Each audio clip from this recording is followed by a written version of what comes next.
The Seven Years' War is the result of a need to determine European dominance.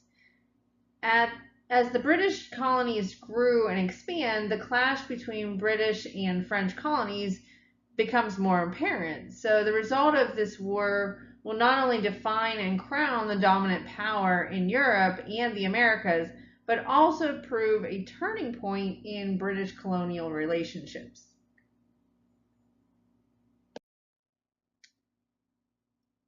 In 1750, the French controlled the St. Lawrence River and the Great Lakes. Remember, this group of waterways were the hope of the Northwest Passage. Clearly, the Northwest Passage does not exist, but the value of the St. Lawrence and the Great Lakes combined with the Mississippi River and port at New Orleans was worth the cost of war. By 1754, the disputed land was pinpointed to the Ohio River Valley. Penn's colony had expanded as far west as what is today Pittsburgh, and French claims to the area foreshadowed a clash. The British had two choices. Either back down to the French by accepting their boundaries or push back to claim dominance in North America and subsequently Europe. From the British point of view, the French provoked the war by building a chain of forts in the Ohio River Valley. The French did this, of course, to prevent the westward growth of the British colonies. The risk of war had great rewards. So in 1754, the French were encroaching into the Ohio River Valley. We as Pittsburghians affectionately refer to this area as the Point. George Washington was sent by General Dinwiddie to ask the French to leave. Naturally, the French refused. Washington was then ordered to raise a militia. Dinwiddie approved the building of a fort along the Ohio River. This fort was named Fort Necessity. Fort Necessity, as the name suggests, was built out of necessity. Due to time constraints, the fort was poorly supplied, the trenches were flooded, the gunpowder was wet, which led to George Washington to surrender. And keep in mind, while this clash commences in the Ohio River Valley, native allies of the French, the Algonquin, continually attacked the frontier from western Pennsylvania to North Carolina.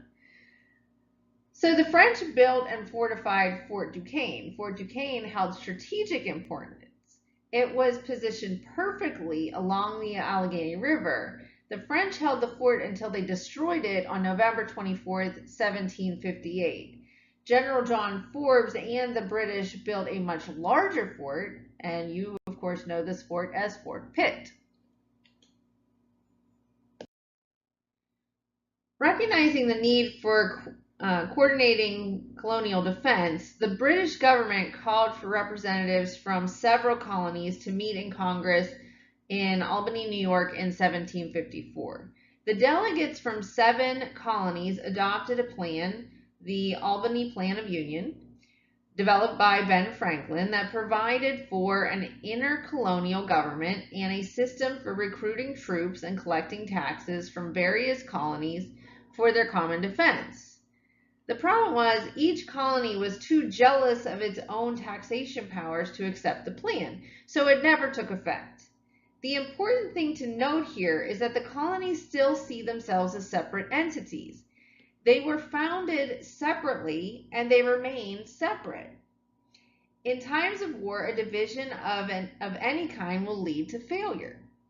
So Ben Franklin attempted to prove the importance of unity with his infamous Join or Die cartoon.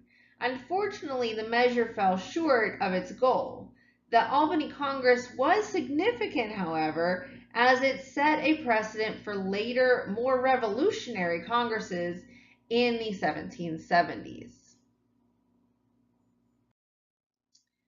As the war forged on and the natives proved to play both sides, it was clear the British needed to enlist more of the colonists in the effort.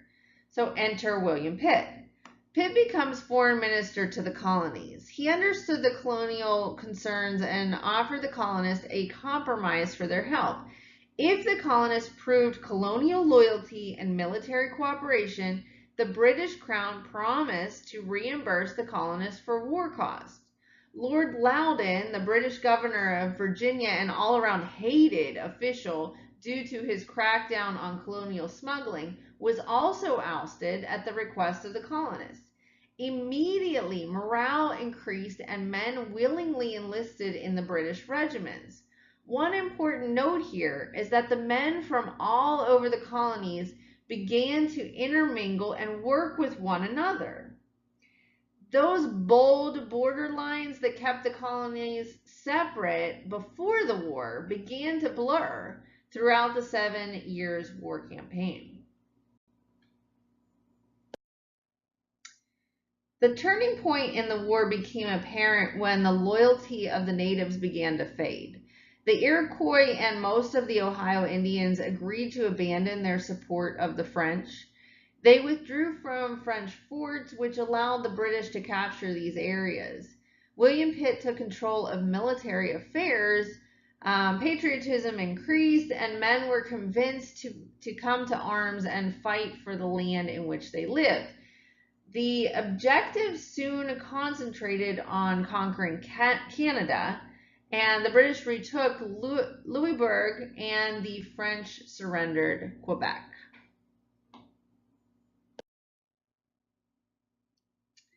After the British victories in Canada, the European powers negotiated a peace treaty, the Peace of Paris Treaty in 1763. Great Britain acquired both French Canada and Spanish Florida. France gave Spain what will be known as the Louisiana Purchase in the early 1800s. France will then lose the power, or pretty much all their power, in North America. Britain not only won the 7 Years' War, they also secured a clear dominance in Europe and the high seas. The colonists were free to expand to the Mississippi, and the natives were easily defeated or chose to assimilate into British culture. The colonists developed a confidence that will unknowingly prove to lead the revolution. An important note here creates an underlying prejudice between the British and the British colonists. The British were appalled by the frontier tactics of the colonists. This prejudice will serve the colonists well during the Revolution, as the British underestimate their skills. The first major test of the new British imperial policy came in 1763, when Chief Pontiac led a major attack against colonial settlements in the western frontier. The American Indians were angered by the growing westward movement of European settlers onto their land and by the British refusal to offer gifts as the French had done. Pontiac's alliance of American Indians in the Ohio Valley destroyed forts and settlements from New York to Virginia. Rather than relying on colonial forces to retaliate, the British sent regular British troops to put down the uprising. In an effort to stabilize the western frontier, the British government issued a proclamation that prohibited colonists from settling west of the Appalachian Mountains. The British hoped that limiting settlement would prevent future hostilities between colonists and American Indians. But the colonists, as you know from your readings, reacted to the proclamation with anger and defiance. After all, men died for this area. The war was fought over this land. For the British to deny access was nothing short of infuriating. Okay, so what you need to do here is determine how the 7 Years' War ended that period of salutary neglect. Make sure you are coming up with several pieces of evidence.